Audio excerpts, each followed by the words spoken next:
Hello ladies and gentlemen, and welcome back to another video where we are going to look at redistricting in two new states that just approved their maps. In the past, we've looked over Texas, we've looked over Indiana, and West Virginia. Now, let's look at the two new states. First off, with Arkansas, this map, as you can see right here, was approved by Governor Asa Hutchinson today on, November 1st. So this happened November 1st, so it was basically 2 days ago. I'm recording this on November 3rd. Take a look at this. We're going to do this on a district by district basis, as we normally do. So Rick Crawford's district in the first district went from R43 to R44. In the second district, French Hill went from R plus 14 to R plus 17. Steve Womack went from R plus 33 to R plus 29. And Bruce Westerman went from R plus 41 to R plus 39. So, on just looking at this right here, it's obviously not gerrymandered. Yes, French Hill's district goes from lean to safe, but I mean, R plus 14 is basically as close to safe as you can ever get. It's not that big of a deal if you truly look at it. I mean, Arkansas is a solid red state. I would not really say this is gerrymandered at all. There's no true gerrymander. I mean, yeah, they could have taken Little Rock and made it like its own little district, I guess, to make it blue. But I don't really think there's any point in playing fair, especially when there's a ton of states like Oregon and Indiana and, you see all these other states like Texas who aren't playing fair. So, Arkansas decided to not play fair, I guess. But they didn't really make that much of an impact. It's just one seat. It's already a Republican seat. Not that big of a deal. A state that decided to play fair, however, is the state of Colorado. Let's take a look at this right here.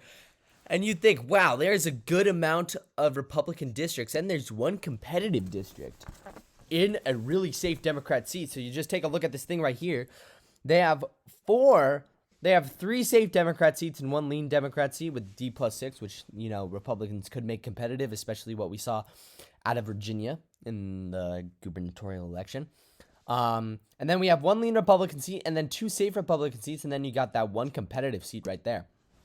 No real difference except they added a seat, and that one seat they added, they made it competitive. There wasn't that many changes, and this was approved by the Supreme Court 2 days ago.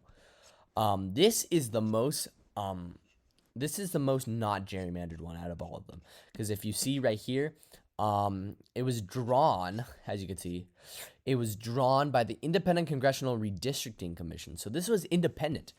The Republicans and Democrats came together to form this, and it is not gerrymandered at all. You see these lines are not really drawn in any funky way. They are good congressional district lines, and you take a look at the old map. So yeah, you can just see that they didn't gerrymander it. You can just see it. Let's do this on a district by district basis. So Diana DeGetti's district went from D plus 47 to D plus 55. So there we go. That's one that got better for the Democrats.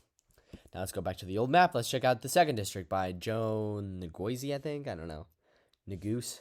The second district went from D plus 23 to D plus 32. So there again, another, that's an improvement for Democrats. The third district, Lauren Boeber's district. This was a district that Democrats really wanted to screw her over on. She's one of those far-right Republicans in the Congress. She's right next to Marjorie Taylor Greene, if not worse. She has R plus 12 originally. Now her district is R plus 15. So it got easier for her to win, which is not what most Democrats on the national level wanted. They want her gone because of her radical policies. Let's check out the fourth district, represented by Ken Buck. It went from R plus 22 to R plus 26. So once again, another improvement. That's the first four districts, and we've already seen 4 improvements. Now let's check out the fifth district, Doug Lamborn's district, R plus 21. Now it's at R plus 18. So it's a decrease, but it's not that much of a decrease.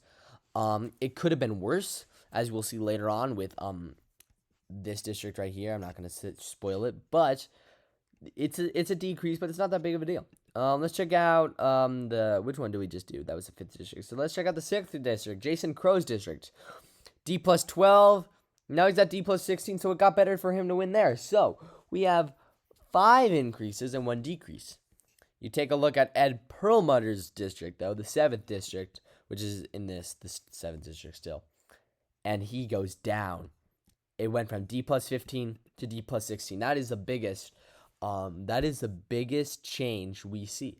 We saw this lean Democrat seat isn't really that lean. D plus 12, I don't really consider that much lean. But now they switched it to Perlmutter's seat, and now he's at a D plus 6. So they made a seat more competitive, and they made a really competitive seat that has an R plus 3 partisan lean. So you could just see this, and this is very bipartisan. I mean, the fact that this got approved is great news, and maybe it could set a standard for other states, hopefully, in the terms of bipartisanship. Because gerrymandering really, really messes up everything in Congress. I mean, we've seen it in Oregon, we've seen it in Indiana, we've seen it especially in Texas.